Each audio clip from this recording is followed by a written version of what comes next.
Definisi tidur. Tidur adalah proses istirahat bagi semua makhluk hidup dan bahkan ini sangat penting bagi kesehatan manusia.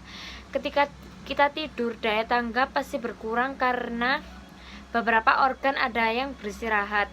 Faktanya, manusia hampir menghabiskan sepertiga hidupnya untuk tidur dan beristirahat. Tentu saja hal ini masuk akal mengingat setiap harinya kita butuh waktu tidur beberapa jam untuk kembali memulihkan stamina tubuh. Kebutuhan tidur. Kebutuhan tidur setiap orang berbeda, bahkan waktu tidur dan jumlah tidur. Kebutuhan tidur sesuai usia. 1. Waktu tidur untuk usia 0 sampai 1 bulan umumnya membutuhkan waktu tidur 14 sampai 18 jam setiap harinya. 2. Waktu tidur untuk usia 1 sampai 18 bulan yaitu 12 sampai 14 jam per hari, termasuk tidur siang, karena akan cukup membuat tubuh dan otak bayi berkembang baik dan normal. 3. Waktu usia 3 sampai 6 tahun anak menjelang masuk sekolah, mereka membutuhkan waktu untuk tidur 11 sampai 13 jam, termasuk tidur siang. Untuk penelitian, anak di bawah 6 tahun apabila kurang tidur akan menyebabkan obesitas di kemudian hari. 4. Usia 6 sampai 12 tahun akan membutuhkan waktu tidur sebanyak 10 jam. Menurut penelitian, anak yang kurang tidur, mereka akan susah konsentrasi belajar dan memiliki masalah perilaku di sekolah. 5. Pada usia 21 sampai 18 tahun menjelang remaja, kebutuhan tidur adalah 8 sampai 9 jam. Menurut peneliti, remaja yang kurang tidur akan rentan mengalami depresi, tidak fokus, dan punya nilai sekolah yang buruk. Pada usia 18 sampai 40 tahun membutuhkan 7 sampai 8 jam setiap hari. Menyarankan bagi mereka yang ingin hidup sehat untuk menerapkan aturan ini pada kehidupannya. 7. Kehidupan lansia akan terus menurun, cukup 7 jam per hari. Demikian dengan usia 60 tahun ke atas. Kebutuhan tidur cukup 6 jam per hari. Fungsi tidur. 1. Tidur mempengaruhi pola makan, memperbaiki sel rusak, meningkatkan daya ingat, mencegah penyakit, meningkatkan energi, dan mencegah stres. Fisiologi tidur. Fisiologi tidur dibedakan menjadi 2 tipe, yaitu tidur rapid eye movement dan non-REM. Pada fase tidur awal didahulukan oleh fase NREM yang terdiri dari 4 stadium, lalu diikuti oleh fase REM.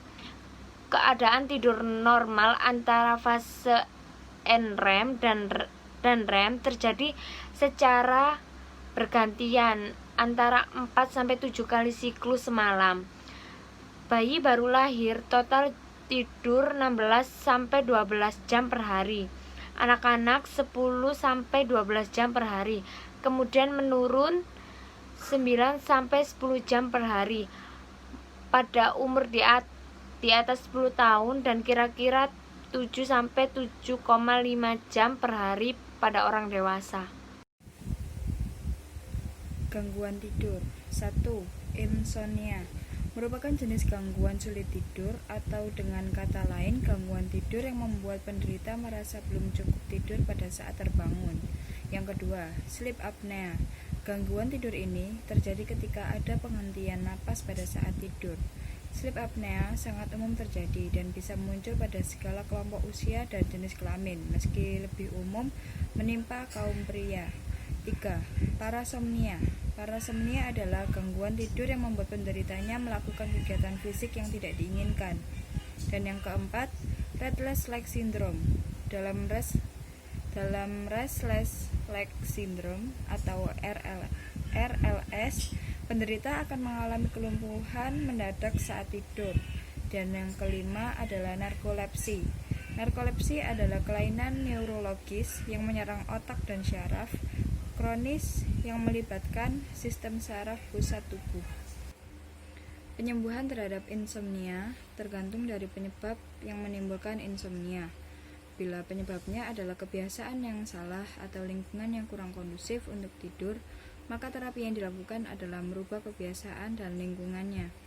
Sedangkan untuk penyebab psikologis, maka konseling dan terapi relaksasi dapat digunakan untuk mengurangi gangguan sulit tidur. Terapi ini merupakan bentuk terapi psikologis yang mendasarkan pada teori-teori behaviori.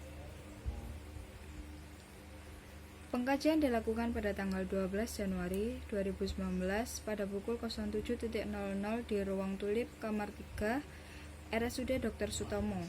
Data diperoleh melalui wawancara dengan pasien dan keluarga pasien, melalui pemeriksaan fisik, observasi, catatan medik pasien. Pasien masuk RS pada tanggal 11 Januari 2019. 1. Identitas pasien. Nama, Nyonya R. Jenis kelamin perempuan, usia 35 tahun. Status perkawinan menikah, agama Islam, pendidikan SMA, pekerjaan ibu rumah tangga, alamat Kalimas Barat, diagnosa medik insomnia, tanggal MRS 11 Januari 2019. Yang kedua yaitu alasan MRS, pasien datang ke rumah sakit dengan keluhan tidak bisa tidur saat malam hari.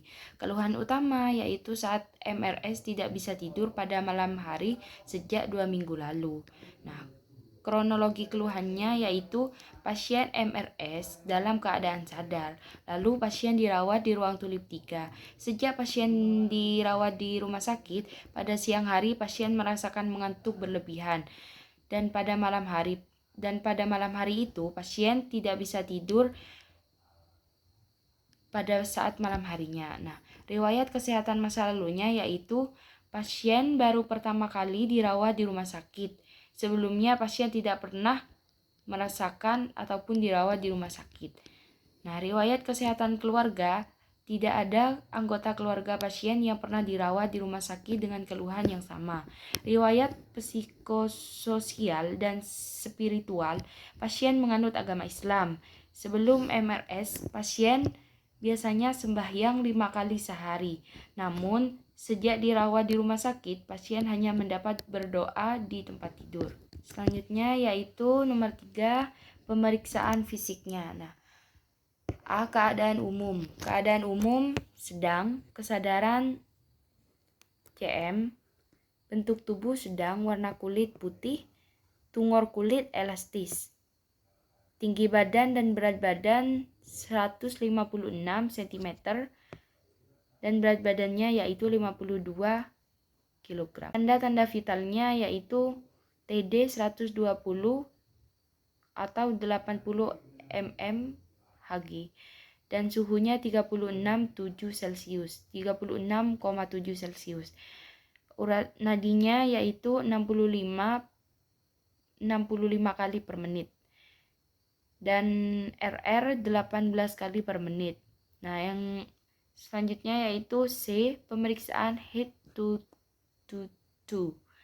1. Kepala dan rambut, bentuknya oval dan tidak ada benjolan. Kulit kepala berminyak, tidak ada iritasi. 2. Rambut, penyebaran dan keadaan rambut. Penyebaran rambut tidak merata, ada yang hitam dan putih. Bau tidak berbau, warna kulit putih. Selanjutnya yaitu pada area mata. Kelengkapan mata, mata simetris kiri dan kanan. Palpebra, tidak ada kelainan dan infeksi. Konjungtiva dan sklera konjungtiva anemis dan normal. Tanda-tanda mata kurang tidur yaitu mata merah, bengkak, lingkaran hitam di kelopak mata, kantung di bawah mata. Nah, sedangkan pada hidung yaitu tulang hidung dan posisi septum nasal simetris. Lubang hidungnya simetris dan bersih. Pada telinga, bentuk telinganya simetris. Bentuk telinganya simetris dan kanan. Ukuran telinga simetris kiri dan kanan. Lubang telinga cukup bersih dan tidak ada kelainan. Mulut dan faring, keadaan bibir mukosa bibir lembab. keadaan gusi dan gigi, tidak ada perdarahan gigi kuning. Yang ketujuh yaitu leher. Posisi trakea yaitu simetris. Teroid, tidak ada pembesaran, kelenjar suara, suara jelas, denyut nadi kronis, teraba dan tidak menonjol. 8. Pemeriksaan integumen. Kebersihan, warna kulit tampak bersih, warna sawo matang, turgot tidak ada kelainan, kelembapan lembab, warna luka tidak ada luka, kelainan kulit tidak ada kelainan. 9. Pemeriksaan payudara dan ketiak. Ukuran dan bentuk simetris kiri dan kanan, warna payudara dan areola sawo matang dan areola hitam, kondisi payudara dan puting normal, aksila dan klavisula tidak terdapat benjolan. 10. Pemeriksaan toraks atau dada. A. Inspeksi toraks, tidak dilakukan pemeriksaan. B. Pernafasan, tidak dilakukan pemeriksaan. C. Tanda kesulitan bernafas, tidak ada tanda kesulitan bernafas. 11. Pemeriksaan paru. A. Palpasi getaran suara, tidak dilakukan pemeriksaan. B. Perkusi, tidak dilakukan pemeriksaan. C. Auskultasi, tidak dilakukan pemeriksaan. 12. Pemeriksaan jantung. A. Inspeksi, tidak dilakukan pemeriksaan. B. Palpasi, tidak dilakukan pemeriksaan. C. Perkusi, tidak dilakukan pemeriksaan. C. Auskultasi, tidak ada bunyi tambahan. 13. Pemeriksaan muskuloskeleta atau ekstremitas. A. Ekstremitas atas, simetris kanan kiri, tidak ada kelainan. B. Ekstremitas bawah, simetris kanan kiri, tidak ada kelainan. 14. Pemeriksaan neurologi. A. Nervus olfactoris atau N1. Klien mampu mengidentifikasi bau dengan baik. B. Nervus opticus atau N2. Klien dapat melihat dengan alat bantu kacamata. C. Nervus oculomotoris atau N3. Trochlearis atau N4. Abdusen atau N6. Klien mampu menggerakkan bola mata dengan baik. D. Nervus trigeminus atau N5. Klien mampu membedakan panas atau dingin, tajam atau tumpul pada ekstremitas bawah. E. Nervus facialis atau N7. Klien mampu menggerakkan wajah dengan baik dan mampu berbicara dengan baik. F. Nervus vestibulocochlearis atau N8. Klien mampu mendengar dengan baik. 9. Nervus glossopharyngeus atau N9. Vagus N10. Klien mampu untuk menelan, mengunyah, dan membuka mulutnya. H. Nervus accessorius atau N11. Klien mampu menggerakkan lengan kanan dan kiri dengan baik. I. Nervus hypoglossus atau N12. Klien mampu sepenuhnya menggerakkan bagian lidah di julu. D. Analisa keperawatan. A. Pola makan dan minum. Frekuensi makan per hari 3 kali sehari. Nafsu atau selera makan kurang untuk selera makan. Nyeri ulu hati, tidak ada nyeri ulu hati. Alergi, tidak ada alergi makanan. Masalah makanan dan minuman, tidak ada masalah. B. Perawatan diri atau personal hygiene. Kebersihan tubuh, mandi 1 kali sehari. Kebersihan gigi dan mulut, gigi kuning dan kurang bersih. C. Pola kegiatan atau aktivitas. Mandi, klien dapat mandi sendiri dengan baik. Makan, klien dapat makan dengan baik. Eliminasi, klien dapat berkemih dengan baik. D. Pola istirahat atau tidur. Nyonya R tidak dapat tidur selama semalaman. B. Pola eliminasi. 1. BAB. Pola BAB tidak menentu. Karakteristik fases padat dan kuning. Riwayat pendarahan, tidak ada riwayat pendarahan. Diare, tidak mengalami diare. Penggunaan laksatif, tidak menggunakan laksatif. 2. BAK. Pola BAK 5-6 per hari. Karakter urin bening, tidak berbau. Nyeri atau rasa terbakar terbakar atau kesulitan BAK tidak ada. Riwayat penyakit ginjal atau kandung kemih tidak ada. Penggunaan diuretik tidak ada. Analisis data. Mengeluh sulit tidur, mengeluh sering terjaga, mengeluh istirahat tidak cukup, mengeluh kemampuan beraktivitas menurun, terdapat kantung mata pada mata klien, wajah klien tampak menahan kantuk, wajah klien tampak lemah dan lesu. Data dilengkapi bisa lihat di SDKI data mayor dan minor.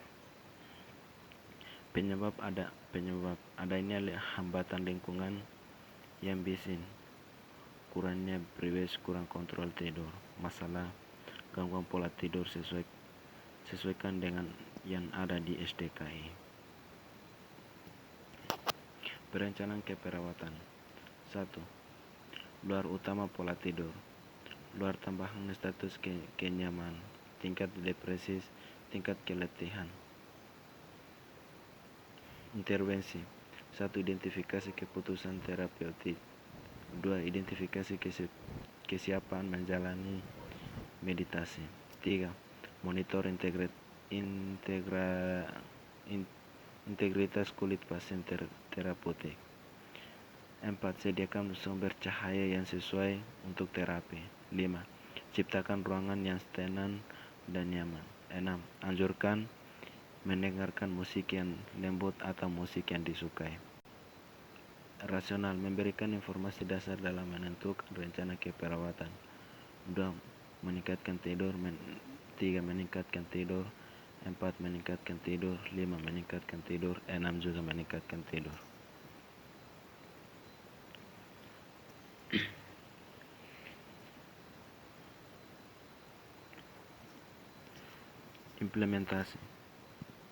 Implementasi dan evaluasi. Pada Kamis 17 Januari 2019, implementasi 1. Memberikan salam terapeutik. 2. Melakukan hubungan saling percaya antara perawat dan klien. 3. Mengkaji masalah gangguan tidur pasien, karakteristik dan penyebab kurang tidur. 4.